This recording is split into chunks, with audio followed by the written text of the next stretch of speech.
Iran যুক্তরাষ্ট্র যুদ্ধের কারণে বন্ধ রয়েছে হরমুজ প্রণালী দিয়ে জাহাজ চলাচল। এতে আন্তর্জাতিক বাজারে ঊর্ধ্বমুখী জ্বালানি তেল, প্রাকৃতিক গ্যাস, সারসহ অন্যান্য পণ্যের দর, যার সরাসরি প্রভাব পড়েছে বিশ্বের বেশিরভাগ দেশে। দেখা দিয়েছে মূল্যস্ফীতি।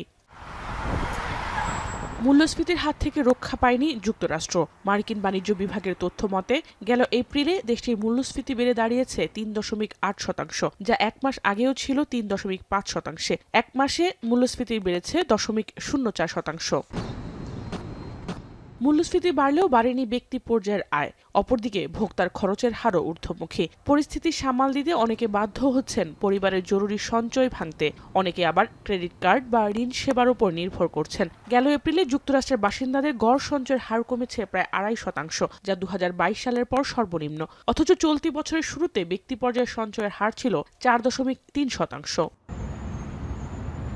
বিশ্লেষকদের আশঙ্কা, মূল্যস্ফীতি দীর্ঘস্থায়ী হলে ভোক্তা ব্যয় কমে যেতে পারে, যা যুক্তরাষ্ট্রের সামগ্রিক অর্থনীতিতেও প্রভাব ফেলবে। এই অবস্থায় সুদের হার নিয়ে সতর্ক অবস্থানে রয়েছে ফেডারেল রিজার্ভ। মূল্যস্ফীতি নিয়ন্ত্রণে না এলে আগামী মাসগুলোতে মার্কিন পরিবারের আর্থিক চাপ আরও বাড়তে পারে বলে শঙ্কা অর্থনীতিবিদদের।